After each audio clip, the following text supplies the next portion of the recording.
Setembro é um mês alusivo e sincretizado ao Orixá Xangô, né? E nada mais justo que neste setembro a gente voltasse aqui à casa de Pai Marcos do Xangô, que ultimamente está muito comum aqui no Kizomba, né, meu pai? Israel, para mim sempre é uma bênção te receber aqui, tu e a tua equipe, receber todos os nossos telespectadores. E sempre é bom estar com vocês mais uma vez nessa empreitada. Nós que agradecemos desde já o seu carinho pela página e ter enobrecido a nossa página com as suas terças-feiras aqui de tanto axé e tanto ensinamento. Muito obrigado, meu pai. Eu que agradeço o carinho. Eu vim aqui porque hoje é uma data especial, né? É. E nós estamos aqui na frente da sua Umbanda porque ela é totalmente ligada à Umbanda. Queria que o senhor falasse um pouquinho do 22 de setembro pra gente.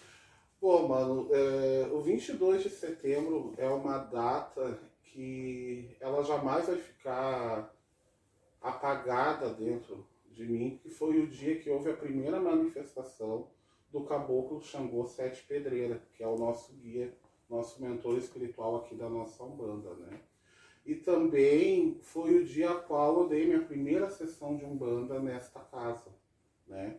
Que antigamente essa casa não era o Ilê Sete Pedras, né? Aqui era a casa de Jurema e de Oxóssi. A minha mãe era da Jurema e a mãe Jurema e as entidades de Umbanda dela deram esse terreno para ela. E ela fundou a Casa de Caridade Jurema Caçadora e Oxóssi Flecheiro. Então, no dia 22 de setembro, foi a data que após a partida dela, ela partiu dia 9, tiramos o luto. E no primeiro ano depois que ela faleceu, foi a primeira sessão que eu dei como cacique da casa, né? Até uma coisa muito interessante, meu irmão, de explanar aqui para ti, para nossos amigos, que a mãe tinha casa, existia a casa dela, e eu tinha o meu congá e o meu Exu separado dela. E nós éramos filhos da mesma mãe de santo. Mas devido às divergências que nós tínhamos, né, ela era de Iemanjá e eu de Xangô, daí tu já imagina, Sim. né? A gente tinha, ela tinha um bando e o filho dela, e eu tinha a minha obrigação separada, ajudava ela, ela me ajudava, mas eu não tinha uma casa do pai Xangô, né? Isso veio com a decorrência do falecimento dela, que a entidade dela passou essa casa a ser cuidada pelo pai Xangô, né? Perfeito. E o nome Ilê Sete Pedras, ele não causa estranheza para as pessoas, principalmente as pessoas do Batuque? Muito, muito. Teve gente que, graças à página, graças ao Kizomba, soube que eu era pai santo de nação, né? Porque o Ilê Sete Pedras, na verdade, é uma alusão a duas coisas. A primeira, o Xangô, né, o caboclo da casa, e o segundo, porque eu acompanhava muito o programa do Pai Pedro, eu já falei isso aqui na página, e eu sempre vi ler o Xundocô e ler o Xundocô, e quando eu abri minha casa, que a minha mãe santo perguntou qual o nome que eu queria registrar, eu falei que ia botar Ilê Sete Pedras em homenagem a isso, ao Xangô, e também em homenagem ao Pai Pedro em si. Ele foi um dos idealizadores do nome da casa, indiretamente, né? Sim. Agora que ele ficou sabendo.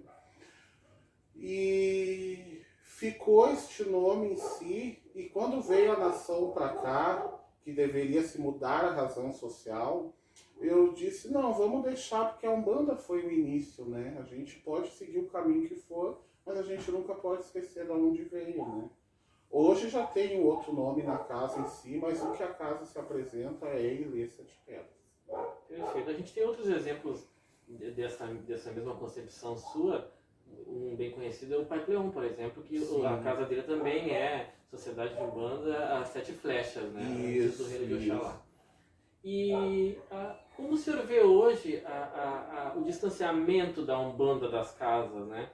Cada vez a gente tem menos Umbanda, mais Batuque, mais ainda o Exu, né? Como é que o senhor vê isso, sendo que o senhor foi todo fundamentado na Umbanda? Mano, eu acredito que a modernidade dentro da religião está trazendo isso.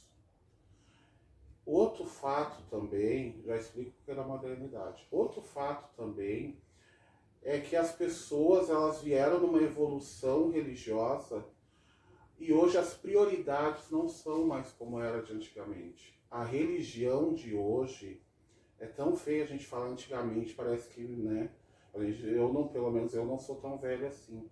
Mas a religião de hoje, ela tá para seguir outras prioridades. O respeito que tinha no passado é o mesmo que tem hoje. Mas o problema é que a direção desse respeito mudou. E a Umbanda, desculpa até o que eu vou te falar, e sei que muitas pessoas elas não vão concordar comigo, outras vão.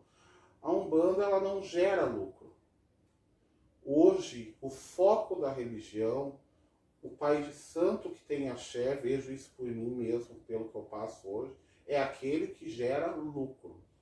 Antigamente, o pai de santo que tem axé é o que gerava equilíbrio espiritual. Hoje tu vê, meu irmão, as pessoas entram na casa de fulano, faz obrigação. Eu saí de lá porque um ano não consegui carro, não consegui casa, não consegui isso. Ou eu vou para Beltrano, que Beltrano tem isso, tem aquilo, aquele outro. Então hoje está mudado, porque antigamente a religião era um apoio emocional e espiritual. Hoje a religião é vista como uma coisa que é para conseguir bens. Como a Umbanda não tem essa parte, ela não tem essa parte financeira tão escrachada assim como se tem, né? Então não é interessante para hoje em dia as pessoas cultuarem a Umbanda. Então muitas vezes tu vê isso dia a dia dentro da casa, o Pai de Santo tem a festa de nação, tá lá com 50, 60 filhos dele.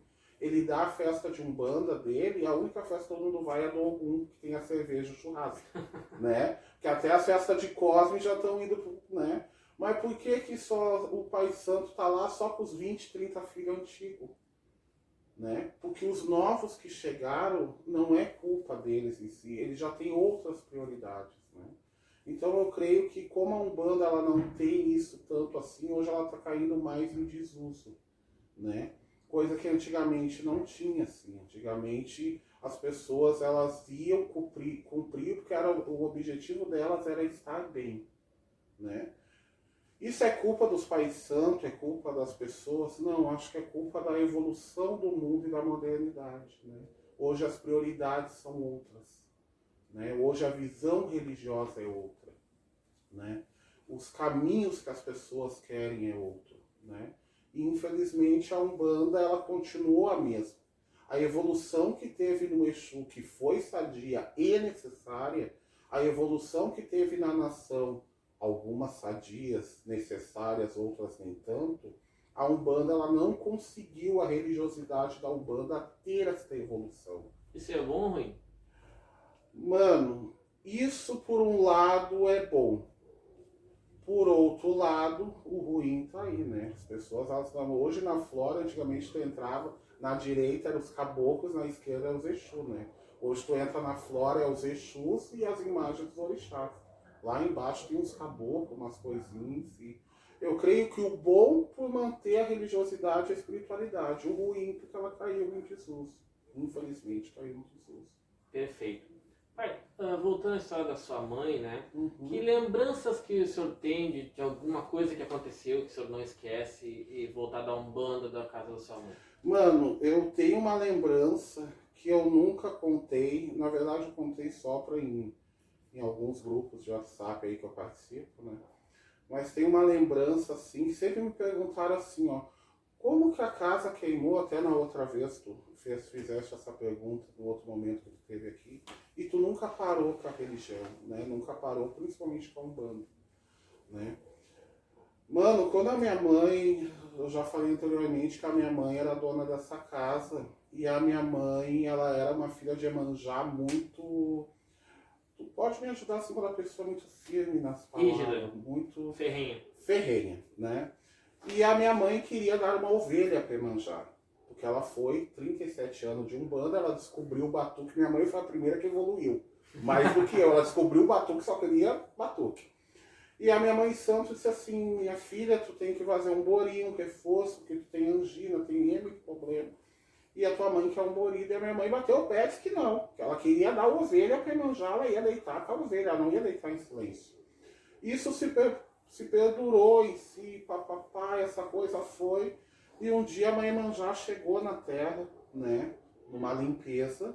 Era muito difícil a minha mãe se ocupar, né.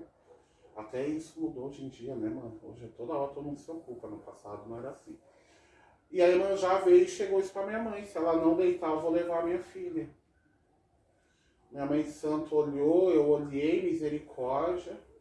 Iemanjá foi, tentamos, ela não quis, porque eu vou deitar com o tambor. Minha mãe santo, eu te dou tudo, mas ele não, vou deitar com o tambor. Passou a festa do seu 7, que foi dia 9 de agosto. O seu 7 pegou, se despediu, tudo. Eu não entendi, né? Na verdade entendi, mas não acreditei. Veio dia 8 de setembro, minha mãe fez uma umbanda para lavar a cabeça dos filhos, fazer reforço de umbanda.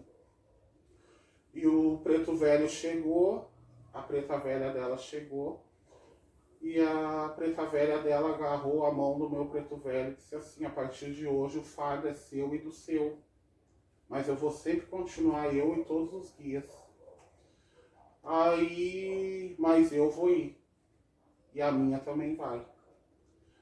Minha mãe santa, eu me desincorporei, me chamou, me contou, chorando, aquela comoção toda em si.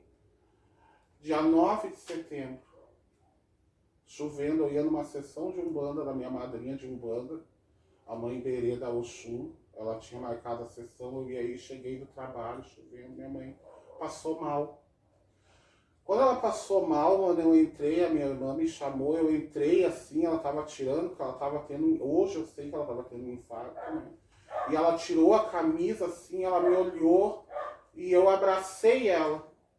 Quando eu abracei ela, ela roncou e virou os olhos e caiu. Quando ela se amoleceu, mano, eu abracei ela e disse assim: pelo amor de Deus, Xangô, não deixa a minha mãe ir nos meus braços. É só o que eu lhe peço. Não deixa ela ir nos meus braços, que eu não vou. Não deixa isso comigo, meu pai. E nisso, esse caboclo chegou. Ele chegou, pediu que a nossa Umbanda tem aqui, não dá pra ver, a gente tem uma quartinha de Oxalá para batizar. Pediu para minha prima Ana, que tá aí bem viva, tava a Regina, minha irmã, minha tia, todas as parentes estão aí para confirmar essa história. Marcou ela com a quartinha, tudo, e ele assoprou na boca dela e ela respirou. Se ela morreu e ele trouxe a vida, isso eu não sei, não tem como provar, né? Eu acredito na minha fé que sim. Ele olhou para Ana e disse assim, que é a minha prima, ele olhou para Ana e disse assim: eu trouxe para ele não ficar com a lembrança, mas ela vai ir, não tem o que fazer. E subiu. E realmente minha mãe foi para o hospital, teve aquelas complicações, todo mundo sabe, tudo, e ela veio a desencarnar. Depois disso, mano, todo mundo ficou meio assim, e eu disse assim: eu não posso abandonar nunca meu pai. O único pedido que eu fiz para esse caboclo até hoje foi esse. E ele me deu isso. E é tão interessante, mano, porque tu vê as pessoas, elas sempre pedem um milagre, algo material. E eu pedi só que ele não deixasse a minha mãe ir nos meus braços. Então, independente do que aconteça com essa casa, o mundo que eu ande, aonde eu vá, independente seja como for, eu devo isso ao meu pai. Porque tu sabe que a dor da morte é uma coisa que ninguém tem como tirar. E a dor da impressão da morte é uma coisa que fica pro resto da vida. Esse fardo, esse caboclo não deu. Então eu não abandono ele por causa disso. Já teve outras coisas em si que eu acho que eu fui merecedor da graça, mas essa graça maior a Umbanda me deu. E eu acho muito estranho às vezes assim, mano, as pessoas, as prioridades de hoje das pessoas, a gente fala que são diferentes, as minhas ainda não mudaram. Porque independente de todas as portas que o Kizomba está abrindo e proporcionou na minha vida, tudo isso de bom que veio, junto com os pais, junto com os orixás, junto com o Kizomba, tudo isso que veio, isso não foi ainda capaz de me tirar essa gratidão. Não foi capaz ainda de tirar essa vontade, esse querer. Né? E eu acho que a gente deve mudar, sim. A gente deve evoluir, sim. E espero que tu não tenha inimigo pelo que eu vou falar. A religião precisa evoluir, sim. Nós não estamos mais em 1900. Nós não estamos mais nos anos 2000, né? A informação está aí. A gente deve evoluir, sim, como muita coisa eu evoluí. Até desde abril para cá, evoluir ainda muito mais. Mas a gente não deve perder aquela essência e o porquê que nós estamos seguindo. Que quando a gente perde o porquê que nós estamos seguindo e a essência que nós temos, nós deixamos de ser nós mesmos. Né? Porque se tu começou lá atrás por alguma coisa, aquilo que te deu um impulso para te chegar até aqui, caracteriza quem tu é. Tu só venceu porque quando tu estava lá atrás, tu lutou por isso que está aqui hoje. Né? Então, às vezes, as pessoas chegam até mim assim e falam, ai, porque a religião está se perdendo, ai, tiraram foto lá do Exu, tiraram foto da obrigação. Eu sou uma pessoa que eu defendo esse teu trabalho e de outros profissionais que tem, eu defendo, porque tem que ter um registro. Essa evolução é necessária. Esses dias até eu estava viajando, para não ficar longa assim a entrevista, eu estava viajando e uma pessoa, ela sabia quem eu era, né? E ela pegou e disse assim, ai, porque lá, agora a religião é assim, ó, tu paga, fazem a tua mídia e tu tem axé. Aí eu disse, não é assim. Né? Eu estava numa cidade, aí não posso dizer o nome da cidade. Tá? Senão eu vou saber eu vou saber quem é. Eu disse, não é assim. A mídia abre portas. A mídia leva a religião para aquela pessoa que está lá desesperada, que não sabe o que fazer. Ela vê uma entrevista, vê um encarte, vê uma propaganda, ela sabe para quem ligar. Mas o que mantém e dá o axé é o trato da pessoa. O que mantém a pessoa equilibrada é o trabalho dela. Nenhuma mídia é negativa. Não é porque o rapaz tirou a foto que ele é conivente com aquilo. Não é porque o fulano conversou que ele é conivente. Aquilo é um trabalho necessário para o conhecimento do povo.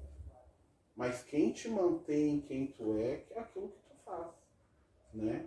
E creio, mano, que hoje, se a minha mãe fosse viva hoje, mas ela ia ser muito midiática. Eu acho que mais do que eu até. Bacana esses seus relatos, pai. Quero encerrar esse bloco colocando um meu, que também, graças aos orixás, eu encontro muita gente que diz, eu conheci meu pai de santo, estou lá há tanto tempo, porque eu vi uma entrevista tua e achei que lá que eu deveria ir. Então isso é uma prova real, né? E um direcionamento também que através disso a gente possa dar para as pessoas, né? Necessário, né? Então, e tenho certeza que muita gente também chegou até o senhor e ao seu axé também dessa forma e está muito feliz, né? Mas vamos falar sobre isso no próximo bloco. A gente vai continuar conversando aqui com o pai Marcos Xangô.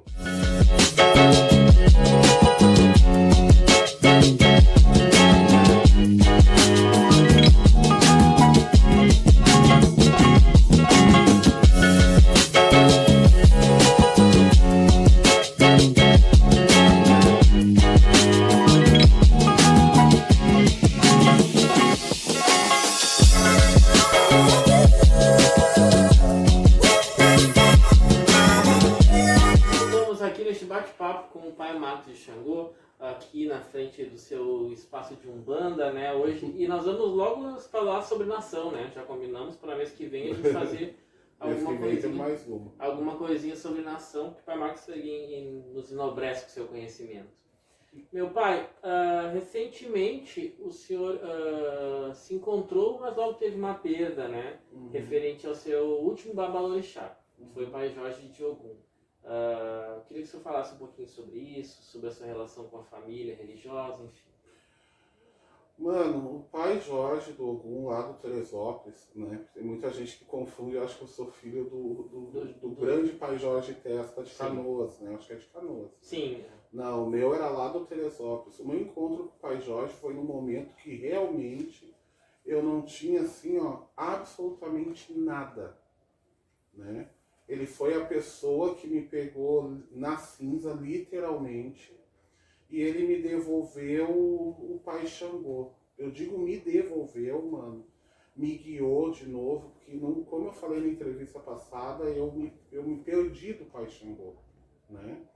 E ele foi responsável por esse encontro, né? E me proporcionou tanta coisa boa, até hoje estou usufruindo, né? Mas eu fiquei muito pouco tempo na mão do Pai. Eu sinto um pouco, confesso para ti, sinto um pouco de culpa por não poder ter ajudado, né? Da maneira que foi, a gente sempre sente que a gente poderia ter feito mais. E eu sinto que o meu tempo com o Pai foi roubado pela vida, né? Não por ninguém. Porque ele vinha aqui em casa, ele, a madrinha, tudo. Nós tínhamos uma relação assim bem próspera, bem próxima, né? Hoje em si, mano, eu tenho meu padrinho, eu tenho a minha madrinha, a qual eu respeito eles como padrinho, como madrinha. A minha relação com eles é totalmente mais virtual. Eu não vou seguido na casa deles, eu não tenho aquele costume, não tenho tão próximo como eu tinha com o pai, né?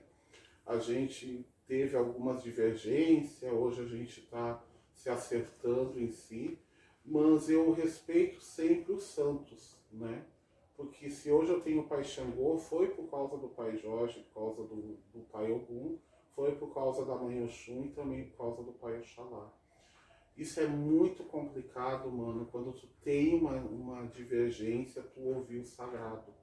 Eu acho que isso é a maior prova que tem, né? Porque tu acha que tu tá certo, tu acha que tu tem razão, tu acha que... Eu vejo muita gente botar assim, ó, meu pai me tirou, minha mãe me mostrou a verdade. Eu vejo isso no Face, sabe, mano? E eu sou uma pessoa que, independente de tudo que se passe, do que eu penso, até hoje eu tenho esse respeito para com os meus padrinhos. Eu tenho isso, né? E ensino meus filhos a terem isso. Porque o orixá a gente deve respeitar. E a pessoa, se um dia a pessoa serviu para te fazer alguma coisa, serviu para te ajudar, independente dos caminhos e dos pensamentos que se tenham, né? Porque atritos a gente tem sempre, né? É muito difícil achar alguém que é 100% o encarno. A gente tem que respeitar o sagrado. Esse respeito aqui dentro de casa ainda se tem, né? Onde eu vejo eles, quando eu falo com eles, eu peço a benção. Não pedi para ninguém atar meu pano ainda, né? Mas eu acho que a gente também tem que se reconhecer e a gente tem que se aproximar e a gente tem que levar em conta o bem que teve em si. Essa procura é uma coisa que eu ainda estou me achando. Não digo por parte deles, né, mano? Mas eu também não posso agir assim, eu não posso, eu sou filho de Xangô. E esse meu filho de Xangô não é aquela expressão barraqueira, aquela expressão. É assim, ó, eu não posso mentir porque o orixá, o meu orixá e o orixá deles e o orixá dos meus irmãos religiosos, eles sabem o que está se passando. O orixá sabe. Então a gente mantém o respeito, mantém o convívio, mantém uma amizade, mas a gente também tem que manter a racionalidade. Porque o que é importante em si? É a gente entender que a palavra é dita uma vez só, né? A palavra é dita uma única vez. Depois que ela é dita, depois que ela é lançada ao vento, depois que ela é falada, o coração ele ouve uma única vez, né? A memória do coração é pior que a memória da cabeça. Porque quando a palavra é dita, mano, a gente sente na alma, a gente ouve tal, né? Verdade, pai.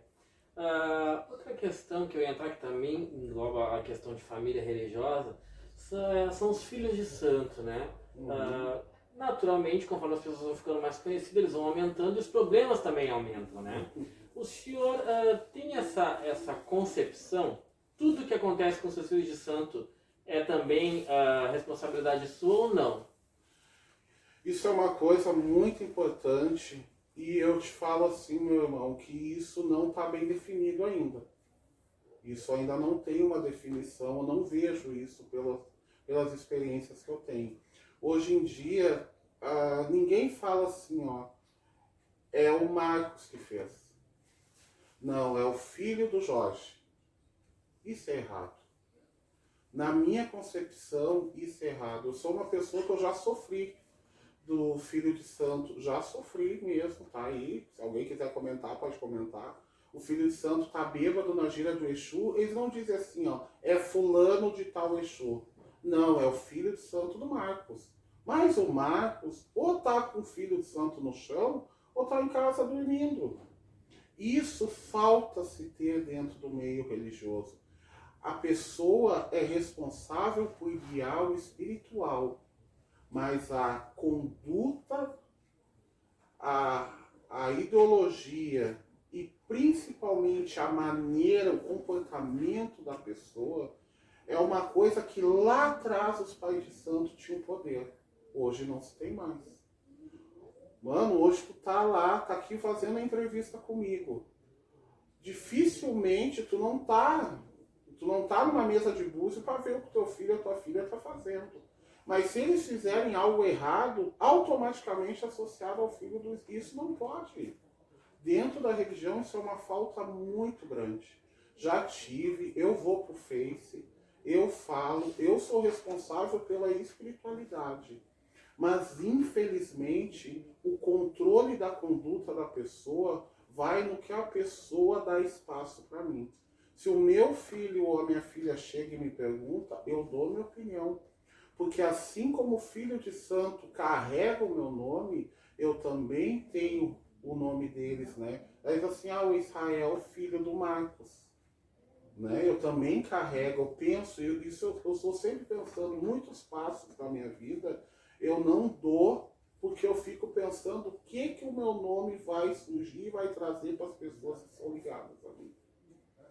Isso até às vezes me magoa muito quando uma pessoa do meu axé não age conforme a minha conduta, né? Porque quando eu vejo já está o print, já está no Face, já está a conversa, o axé não, tu vê agora, mano, eu viajo muito com a graça dos orixás e as coisas acontecem, às vezes eu estou em Bagé, estou em Santana do Livramento, estou em Santa Maria, o teu filho, mas eu não sei o que acontece. Isso eu acho que é uma coisa que a religião deveria rever, né? Porque o pai de santo é responsável pela espiritualidade, mas ele também tem que ser responsabilizado por aquilo que ele tem conhecimento. Depois que acontece, depois que vai, depois que é feito, depois que... Não adianta vir pro pai, eu fiz, não. Tu tem que perguntar antes, porque tu tem que ter entendimento que tu é Marcos Joaquim, mas tu carrega o nome de uma família, o nome de uma rua. Isso não é uma peculiaridade sua, né? E a gente se repete muito. O Pasquim mesmo tem comentado bastante sobre isso nas redes sociais dele, né? Então a gente vê que é uma coisa que acontece em muitos lugares, se não em todos. Muito. E eu vou te falar assim, ó. Infelizmente, mano, isso tá cada vez mais acontecendo. E esse controle em si tá cada vez mais... ele está cada vez mais sendo perdido, né? Dá um adentro, assim, enquanto o mano vai ali falar com o pessoal. Antigamente, se eu fosse tocar, eu fui filho de uma senhora chamada mãe Marina de Ançã. Era Osmarina Viana o nome dela. Toda vez que eu tocava, ela me chamava lá em casa. O que tu vai fazer, meu filho? Eu vou tocar uma quinzena de doce, eu vou tocar... E tá, e quem é que tu vai convidar? Que hora vai começar? Que hora vai terminar? Ela não botou a mão na minha Umbanda e nem no meu Exu. Tu vai fazer Umbanda? O que tu vai fazer? Exu, o que tu vai fazer? Um dia aquilo me incomodou. Eu disse assim, eu sou pronto, mãe. Disse pra ela. Eu sou responsável pelos meus atos. Ela disse, tu é pronto, meu filho. Tu é responsável, mas eu sou responsável por ti dentro da religião. Foi ela que me ensinou isso. Eu sou responsável por ti. Os teus passos públicos eu tenho que saber. Porque tu carrega o nome da Manhã Santa. E eu carrego o nome do Pai Xangô. E aquilo foi uma coisa dentro de mim que me concretizou esse meu pensamento. Ela não estava querendo controlar a minha casa. Mas se qualquer problema desse, ela estava ali, eu estava amparado por ela. E quando eu loqueava, que eu loqueava, viu, mano? Eu já loqueei. Quando eu loqueava, ela dizia assim, meu filho, eu acho que isso não é de boa índole, tu cuida, isso não é legal, né? Meu filho, tu vai fazer um ritual assim, assim, tu vai convidar a gente, tu vai dar uma fala para um santo, tu vê quem tu vai convidar. Eu sempre fui nesse meio, eu tento ter isso com meus filhos, entendeu? Eu tento. Porque tem coisas assim, mano, que o pai de santo, ele orienta. Claro que tem uns que não orientam, tá? Mas o pai de santo é o pai mais difícil que existe. A mãe de santo também é a mãe mais difícil que existe. Porque uma coisa é tu pegar uma criança e tu criar conforme as tuas condições e conforme a tua base social. O pai de santo e a mãe de santo, eles pegam uma criança de 20, 30, 40 anos que já tem uma base, já tem as suas particularidades, já tem o seu desenvolvimento. Personalidade também. Personalidade. E eles têm que reeducar aquela criança dentro da espiritualidade. Dentro dos conceitos religiosos dela, dentro do fundamento dela. Isso é muito complicado. Principalmente quando tu adota uma criança que já foi criada para um outro. O que isso quer dizer para ti, o pessoal entender? Quando tem a troca de axé. Quando tem a troca de axé é um pouco pior, para não dizer mais. Porque tu pega uma pessoa que já tem a espiritualidade, os costumes dela pronto, e tu tem que adaptar, tu tem que reeducar aquela pessoa em si, dentro da religião. Isso é muito complicado, porque entra aquela coisa assim, ó. O meu pai tá acostumado, isso eu passo, viu, mano? O meu pai tá acostumado assim. A minha mãe tá acostumada assim. Eu faço assim. Eu sou assim. Não é eu. Quando tu entra numa casa de religião, é nós. O eu terminou. Tu tem que entender que tu faz parte de algo maior. Eu tive 4 pais santos. Eu nunca saí da casa de nenhum. Infelizmente todos morreram. E todos fazem falta. A primeira faz, a segunda faz, a terceira faz. O pai eu nem falo, né? Eu tive em 4 nações. Eu nunca tive problema com axé. Eu nunca tive assim, ó. Eu tava no G de Jexá, que a minha raiz é G de Jexá, né? E agora eu tô no G de Nagô e eu tô com problema porque o meu Santos era Jexá. Não, porque todos os caminhos que eu fui foi o que Xangô me levou. Todos que eu tive me ensinaram alguma coisa. Se hoje eu sou Marcos do Xangô, porque eu tive esses 4 nas costas e tenho ainda. Eu sempre me adaptei, porque eu sempre tive um entendimento que tu tem que te adaptar àquele axé. Porque se o teu pai, o meu pai, a mãe dele, seja quem for, te levou naquela porta, é porque tu tinha algo para aprender. Porque a base que tu tinha, o ensinamento que tu tinha, faltava algo que está naquela casa. E aí entra outro detalhe, porque a gente vai falando, quando a gente vai trocando o assunto. Entra outro detalhe importante assim, ó. Meu pai me guiou o caminho. Daí vai lá no Face, no Instagram, bota foto, pai, quem faz todos os santos. né? Eu posso falar porque eu tive meus santos todos refeitos, tá? Sim. Refaz todos os santos. Dá 3 meses depois, já tá no outro axé. Meu pai me tirou. Então, é o que eu digo para as pessoas: então, teu pai é bobo, quer que tu gaste. Mas às vezes não é o pai que tirou. Ah, eu não gostei de fulano, meu pai não me atendia, minha mãe não me atendia, ou até mesmo o pai santo, nós vamos botar tudo no filho, né?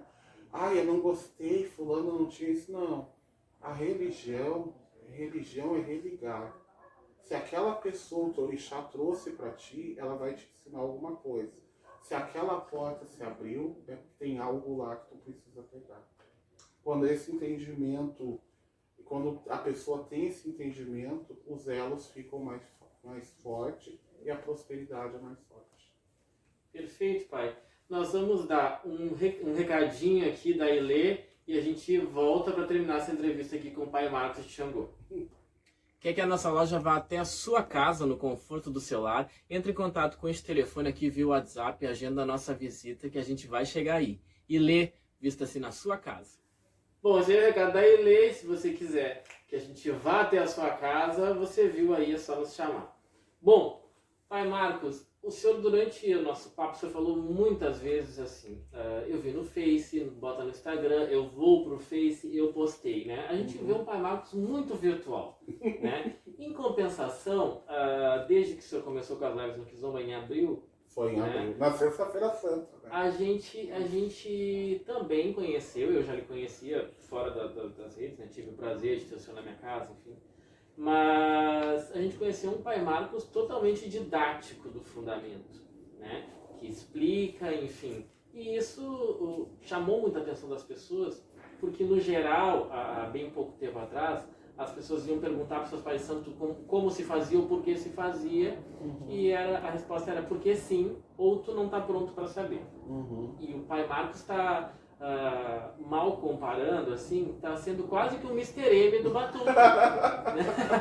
Né? Então, primeira pergunta: o que lhe trouxe de bom e de negativo nessa visibilidade? O senhor já teve lives com 1.200 pessoas assistindo, 1.300, né? O que lhe trouxe de bom e de negativo e fez inimigos por causa disso? Bom, mano, começando assim, ó, o que trouxe de bom, eu vi que eu me senti mais útil. E eu vi que as pessoas estavam muito carentes de informação, as pessoas tinham fé, mas não tinham informação. Resumindo tudo, eu podia ficar 5 minutos falando aqui o que trouxe de bom para mim, né? Ou até mais, mas eu me senti mais útil, eu me senti fazendo melhor para a religião. Eu acho que tudo aquilo que eu tive dos meus do meu pai santo e das minhas mães, de bom, que eu recebi deles, né? Eu consegui passar um pouco. E passar para pessoas que eu nem conhecia, porque muitas vezes eu estava tendo o mesmo assunto da live com os filhos, e de 10, 3 estavam me ouvindo e 7 estavam para lá. Porque isso é normal, né? Às vezes seu pai santo começa a falar, vai pra cozinha, pega em si. Então, isso me trouxe assim, foi num período que eu tava bem cabisbaixo, bem difícil da minha vida pessoal. E esse carinho, essa visibilidade, ela trouxe assim um up, né? Fez eu levar adiante e trouxe para mim uma melhora, né? E uma esperança dentro da religião. Eu acredito que a religião ainda vai mudar bastante, ela vai evoluir, mas eu acho que a partir de 2020 essa evolução vai ser mais sadia, né? A visibilidade que eu ganhei, assim, que eu tô vendo, as pessoas às vezes mandam mensagem, eu vi, eu mostrei pro meu pai santo me explicou. Teve até uma mensagem, assim, o nome dela é Camila, né? Ela mandou assim: o meu pai santo mudou depois que viu tuas lives. Eu disse: mudou como, mano? Que eu chamo todo mundo de mano e mano. Ele tá mais falante. Eu fui falar com ele, Marcos, e ele pegou e disse assim: mas vocês nunca me perguntaram. Maravilha, né? Então eu vejo assim que esse exemplo bom, né, essa utilidade boa me trouxe uma satisfação bem boa para mim, bem grande para mim, né? Comecei a ficar redundante nas palavras. O negativo, meu irmão, O negativo, e respondendo também se eu fiz inimigo, o negativo é que nem todo mundo entende as lives. Eu já falei contigo no privado, várias vezes tive para parar em si de fazer, porque as pessoas hoje, elas veem o Facebook, elas veem uma live, elas não procuram nem tirar algo de bom. Algumas pessoas, elas constroem a crítica em cima daquilo que elas nem construíram. Tanto é que eu uso nas nossas lives assim, ó, as críticas eu aceito de quem constrói alguma coisa. Então esse lado juiz da internet eu não conhecia. Tive inimigos, sim. Não digo inimigo em si, porque eu nunca matei um galo para ninguém, embora eu já tenha matado para mim. Mas eu tive já uns arranca-rabos, sim, não vou mentir. De gente falando que eu estava botando a religião pro lixo, que o fundamento se aprende em casa. Mas aí existe uma questão que eu quero deixar para ti assim, ó. O fundamento se aprende em casa. Mas tem dois fatores muito importantes que tem que se cuidar. O primeiro, se existe alguém que queira saber interessado naquele fundamento, e aquele que quer passar. Porque fundamento e conhecimento é poder. Assim como a mídia é poder, o fundamento é poder. Para muitos pais e mães de santo que tem, quanto mais tu ser ingênuo, é melhor. Para muitos filhos de santo que tem, quando eu souber fazer tal coisa, eu vou embora. Então, muitas vezes, as pessoas começaram a aprender por que Iemanjá come canjica. É uma coisa banal, né? Foi falado na live em si. A religião não vai se perder se eu chegar na internet e falar por que Iemanjá come canjica, né? Mas fulano pode perder o filho por não saber explicar, ou o filho vai aprender aquilo e vai embora em si. E isso trouxe, assim, eu tive grandes perrengues. Tive também até dentro da família religiosa, como, né, já postei isso em si, hoje resolvido. Mas eu vi assim que as pessoas, elas não querem que essa magia da religião venha, né? Não sai para fora. Porque eu tenho um pensamento assim, ó, mano. Eu posso te explicar por que é feito o Amalá de Xangô. Os elementos que vai, o porquê que o Xangô come aqueles elementos e é montado daquela maneira, aquilo ali não vai atrapalhar o teu fundamento e eu não vou botar a religião no lixo por aquele fato de eu explicar. Eu estou explicando conforme o meu conhecimento. Porque o meu conhecimento é um e o teu é outro. O do irmão é outro, porque somos nações diferentes, pessoas diferentes, e a informação a gente pode receber igual, mas o que difere é a maneira que a gente capta essa informação. O nosso entendimento é diferente.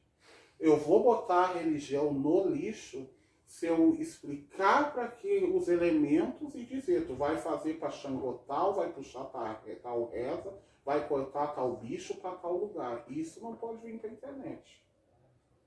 Mas agora, por que o Xangô come? Por que o Ogum come costela? Por que é milho? Por que é batata? Isso não estraga a religião.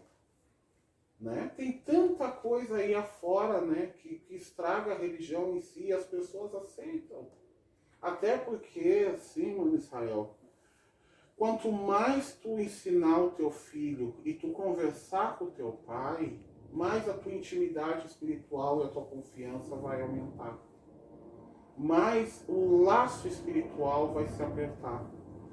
Entendeu? Porque vai existir um entendimento e uma cumplicidade entre pai e filho e mãe e filho. Quanto mais as pessoas souberem da religião, os elementos da religiosidade, mais vai ser o respeito. Dá um exemplo bem rápido, assim, pegando o Xangô, que é nosso pai, e o mesa dele, tá? A gente diz numa live que Xangô come carne de peito, sabe que Xangô come carne de peito, mostarda, pirão e banana. Mas lá na live o pai Marcos disse assim, ó, Xangô come bem, tu tem que cozinhar a carne, desfiar, picar, papapá, mostarda. A pessoa quando ela vai comprar, ela já vai comprar no intuito de fazer o melhor, de dar o melhor. Porque ela sabe que Xangô Orixá é difícil. Porque ela ouviu o Marcos na live dizer que o Xangô come com os olhos. Independente daquela pessoa que existe hoje em dia, que pica a carne ferventa com água, a mostarda, pega até as amarelas, porque é isso que a gente vê. Quando tu entende os elementos da religião, que aquele amalá com a carne dura, com a mostarda amarela, com o pirão aguado e com a banana machucada, o Xangô não vai responder, tu muda a tua religiosidade. Porque daí tu já vai fazer bom porque o Xangô come bem. E é isso que não tem nas casas de religião. Antigamente o Pai Santo jogava sacola na tua cara. Mas ele não dizia o porquê que aquilo estava errado. Né? Isso é uma coisa que eu acho que quem vê isso como um escrachamento da religião está errado. A partir do momento, teve uma amiga minha de um grupo que eu participo que disse assim: eu nunca mais queimei canjica depois que tu fez a live da simpatia. Porque tu tem que entender que tu tem que conhecer o elemento da religião para ter uma resposta positiva da tua religiosidade. Porque religião, ela pega todo o contexto sagrado, os nomes, as diginas, as rezas de caboclo, né, os fundamentos do Exu. Isso não pode, isso eu nunca vou fazer. Eu nunca vou chegar e dizer isso aqui é para Xangô Amalaci, isso aqui é para Oiatofã, né? Isso aqui é para Exu tal. Mas os elementos em si que eu trago formam a religiosidade, que a religiosidade é a maneira que tu faz religião. Por isso até eu botei um texto esses dias no Face, eu até botei para as pessoas. Religião é uma coisa, religiosidade é outra. A religiosidade precisa evoluir. Antigamente o jovem ia para a sessão de Umbanda, para o Batuque, para a sessão de Exu, seja o que for, eles ficavam sentados nos banquinhos, esperando o passe, esperando os doces, ficavam sentados, os pais iam para a roda, tudo, ficavam lá. Ou ficavam no quarto da mãe de santo, do pai de santo, ou só do tempo que a gente ficava no quarto, né? Porque os adultos, as crianças não ficavam com os adultos. Hoje em dia, o jovem já nem quer ir na sessão porque ele tem que ficar no celular. Então, o que precisa? É mostrar a beleza que está no celular que a criança, na religião, para a criança se interessar e ir na religião. É um canal, trazer as coisas boas, as histórias dos pais santos. Isso é uma coisa produtiva, porque hoje a criança está com o celular na mão. Né? Eu tenho a minha sobrinha neta que ela fala comigo assim: oi, vô. Não, eu tô aqui, vô, jogando. Aí, na quarta-feira, ela pega o celular: vô, tu tá aqui, ó, no quiomba. E fica olhando e fala: pra quem é que tu tá mandando beijo, vô? Quantas crianças são assim, né? Quantas crianças vê os pais e as mães nas fotos do que zomba, disso e daquilo. Então a religiosidade precisou disso, ela precisou dessa evolução. Mas a religião, o segredo, o sagrado, não. Porque se o sagrado mudar, ele perde a característica religiosa dele. Isso é que tem que ter um cuidado. Quando tu pega, mano, e tu expõe um corte, quando tu expõe um feitiço, isso tem que cuidar. Porque tu não sabe aonde a tua imagem, a tua voz está chegando. Por isso que quando eu tive esses problemas com as lives do Kizomba, eu sempre bati nesse martelo. Eu nunca disse numa live que isso era fundamento, preceito. Eu sempre deixei em aberto. Tem que procurar o da sua família. Tem que procurar o da sua casa. Isso é importante, né? Hoje a gente tem, não tão declarado, mas a gente vai levando, né? Meu pai, a gente poderia ficar aqui dias conversando com os senhores, seria um prazer, né? Mas a gente tem que caminhar para o fim dessa entrevista e eu quero lhe fazer uma pergunta muito atual. Né? A pandemia chegou em março e revolucionou um pouco a religião de matriz africana. Os batuques, os cortes, enfim, a forma de professar. Né? Em compensação, o Pai Marcos não parou. Né? O senhor deve ter suas limitações de saúde, que não convém a ninguém, mas o senhor não parou, viaja, atende, né? Enfim. O senhor não tem medo do vírus? Muito. Eu tenho muito medo, sim. Eu tenho muito medo de pegar, eu tenho muito medo de transmitir. Eu sou uma pessoa hoje, assim, Israel, que eu sou muito dependente. Apesar da minha independência psicológica, social, socioeconômica, que ainda não sou ainda, a gente está no caminho. Mas eu sou muito dependente, eu estou sempre com alguém do lado. Eu tenho muito medo. Toda vez que eu viajo, eu não sei o que eu vou trazer para casa. Mas eu tenho muita confiança no Xangô, nos pais, e confiança nos meios de saúde.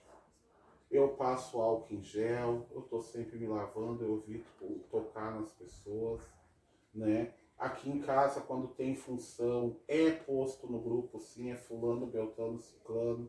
A gente teve que adaptar, teve que evoluir. O que é ter que evoluir? Uma coisa que evoluiu, todo mundo faz e ninguém percebeu. Era aniversário do santo.